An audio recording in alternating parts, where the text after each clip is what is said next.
Excellent. Well, no, I'm glad that we had the opportunity to speak today and broadcast my roots, Yes, Ukrainian roots, and I am proud of them, and I'm happy to make people aware that I'm very much a representative of the Ukrainian diaspora in the legislature, and we're looking forward to a period of a return to peace and stability and a beautiful life in Ukraine once this horrific invasion by the Russians is over. At some point, it will be, but it's we don't see an end in sight, and it makes everybody's heart break.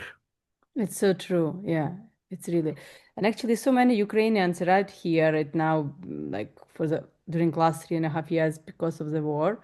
And the main problem for Ukrainians right now, it's, they don't have any, how to say it, confidence in their future because they are not sure if they will be able or will not be able to stay in the country. They don't know how everything might change. And luckily, with the new budget now, they increased a bit the quota for the provincial government. Hmm. And hopefully there will be done something for the Ukrainians. What are your Well, thoughts about there's it? a petition going on right now to encourage the federal government to lengthen the period of time so that people don't have to go back because right now that's the brick that's hanging over everybody's head because there's the initial period of time was limited and now people thinking what are they going to do? So I'm hoping that the federal government will extend a period of time that those who were here as evacuees from the war can have a pathway to permanent residence. That's Exactly. the goal. Yeah. What And do you think about provincial government? Because now they increased the quota. It's actually doubled compared to the last year, almost doubled. Do you think there is any chance that government would create something on the provincial level on it? when you say create something, what do you mean? I mean, like maybe some special dedicated program for Ukrainian newcomers, or maybe like Manitoba, they did that there is a program, like general one, but they did some Hmm. amount of application just for the Ukrainian. They settled 1,444 applications, if I remember correctly.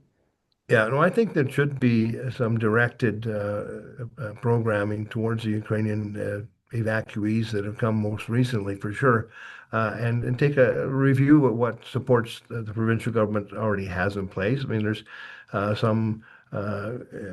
It made it more easier to get driver's licenses, for example. But the number one uh, need that I hear is English language training so Yes, that it's true. it's a pathway to employment. I mean, the federal and provincial governments both had some money there, but it basically disappeared, and there's no replacement. So when I talk to people in the community leadership folks, that's the number one concern is that people don't have language skills that they can use to gain employment. And I've done what I could. I have, as a caregiver for my mom, I've hired a woman from Ukraine, and her English is pretty good. Although my mom speaks more Ukrainian than I thought she knew. She's not Ukrainian in background, but came from Thorhill, a small village north of Edmonton, and most of the village was Ukrainian. And so she learned a lot in school. And now with the Ukrainian caregiver, she's surprising me. She's actually able to hold little conversations with her. So Oksana's been with me for a few months now, and then well, somebody else comes in to do house cleaning.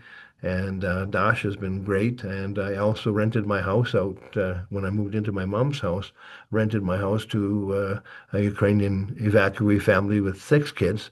Now they have 7. And he actually was a doctor in Ukraine and, of course, can't practice here. So he's working in construction, but doing what I can. And it's been rewarding. And but it's on a wider basis, though, the programs need to be maintained, especially English as a second language and pathways towards employment. I mean, the fear of not being able to stay is the biggest concern, no, and that needs to be settled as quickly as possible with the federal It's, government. So I'll yeah, work it's so true. to And, especially I wanted to invite you because many Ukrainians, they don't know that you have Ukrainian roots. Mm. And I would love really so much that people would know more politicians who are currently in the government and they have Ukrainian roots because it's so important to know about it and it's so Yeah, important to have the support from the community to you as well. absolutely. So I remember when we met with you in summer after the Heritage Festival, you told me the story that your grandma, if I believe, is Ukrainian. Can you tell us a bit more about your story, how you are, about your roots, I would say, Ukrainian roots? Okay, well, I think I mentioned to you that my father was born here, but his mom came from Lviv in 1913 on the last boat that was allowed to leave before World War One broke out, and she came with three children. My father was born here along with three others, so total of seven, and he spoke no English until he went to school. And his first day of school, the teacher was taking attendance, and she was hollering out the names: Mary, present; Peter, present; Vladimir, that's my dad's name; Walter. He says, no, thank you. He didn't want to be greedy. He didn't Yeah. understand English that well. He said, no, thank you. I don't want a present right now. You see how generous he is. It's so good. Yeah. So So that you see, eventually, English is so important for the Ukrainian community. And they used to have the program actually here, which was stopped 31st of March, if I believe, 2024, 2023, I forgot what date, 2024 probably. Do you think there is any chance to prolong it? Like, or is government working on something right now? Do you know something about it? I'm not sure if they're actually looking to prolong it. I know that our caucus is advocating for it, and Hmm. I'll double check and to see where we're at because it's critically important for any immigrant population to have access to English as a second language training, and so that they have a pathway towards employment. So I'll double check, but I know that I personally have been interested in advocating for this, and I've spoken to others in the uh, position of leadership within the Ukrainian community here in Edmonton and Alberta to collaborate on doing that. So I'll see what I can do, and but I'm interested in making sure that it is continued. Exactly. Thank you Yeah, so much for your support in this. Yeah. yeah, So hopefully there will be something done. But generally, like currently, your party is in the opposition. yeah. So how they are thinking? What are their thoughts about the Ukrainians here in the province? Like to be able to settle them more, to be able to provide more support to them, to be able to help them somehow with the permanent residency. What are your thoughts about it? What are their Yeah. views about all of this Yeah, well, situation the currently? caucus is extremely supportive of making sure that the Ukrainian diaspora, especially the most recent evacuees from Ukraine war, the invasion by Russia, have every possible chance for success, and that means making sure that the supports are there, and that first of all, as we mentioned, English as a second language, but real training, not just some volunteer situation where you want professional teachers in a real program which can be accredited to give the proper skills so that you can actually verify and have that on your resume to employers. So, I mean, there's been some efforts locally to make up for the loss of funding to do things on a like a volunteer basis with volunteers in senior centers or community leagues and so forth. But it falls short of what is needed in order to get the business level of English that may be required in various different types of employment. Because there's very many high-skilled Ukrainian evacuees who could be inserted into top-level positions who just lack the language skills. So Exactly. that's absolutely critical. But also too, housing supports. Many came with families. I mean, the family that I rented my house to was six kids. Not the most easy family to find accommodation for. So that type of thing needs to be looked at. Accommodation, food, and the ability to survive.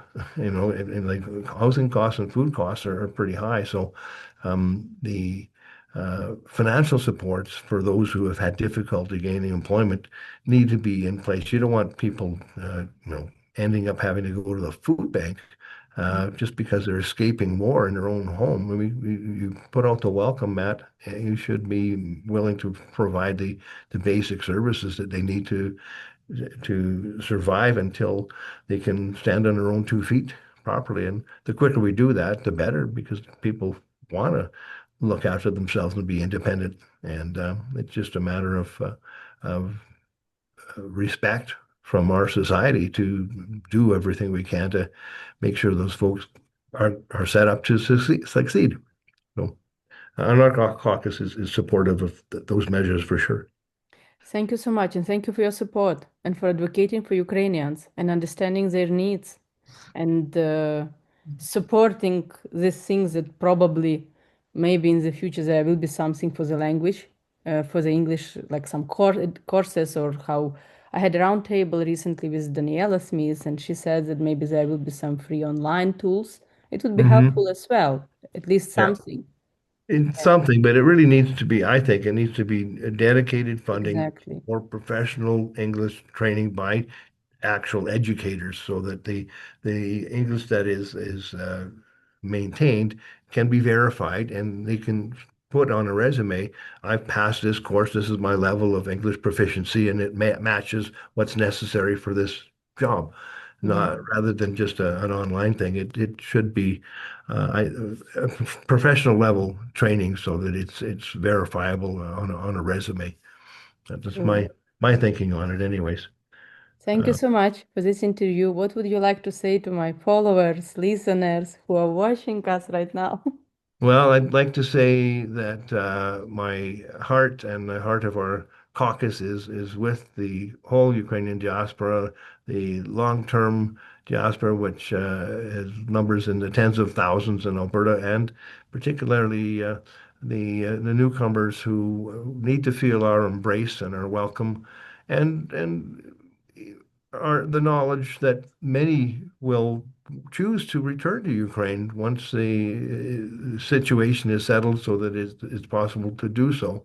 But there may be many who wish to stay and create roots here in Canada. So whichever decision they make, we fully respect that. But we want to make sure that they feel supported and are embraced while they're here, and look forward to attending any events that I can, and becoming more immersed in that part of the culture. And I've tried learning the language in night courses myself, and it was just difficult. I haven't as yet, but with the caregiver for my mom and housekeeper and my tenant, I'm picking up a few words here and there.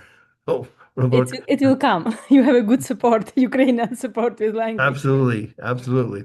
And so, yeah, I'm hoping that I meet more and more people at various different events, and be proudly wearing my Vyshyvanka on Vyshyvanka Day. We got permission when we were in government with Rachel Notley as premier to wear our Vyshyvanka in the legislature, and I'm happy to do that and have as many of our members of the opposition wear their Vyshyvanka on that day as well in the legislature.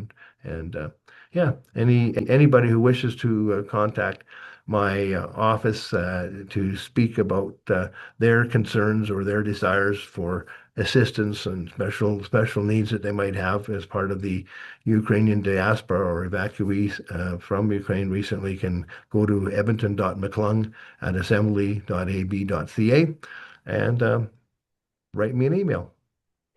Thank you so much. We had our interview with MLA Lorne Dach, and if somebody has some questions, I will attach the website where they can contact you directly and tell you their concerns, questions, and maybe some things which they would need some help with. Okay? Yeah, edmonton.mcclung@assembly.ab.ca is the best direct email. Okay, very good. Okay. Thank you so much again for this interview. I was really happy to see you again. And hopefully we will have like this interview soon again. If you have some questions to me or something, I will be really happy to help you. Okay? I'd love to keep in touch. Дякую. We will. Будь Okay. ласка. Have a Thank you. great rest of the day. Bye. Thanks a lot, Juliana. Bye-bye.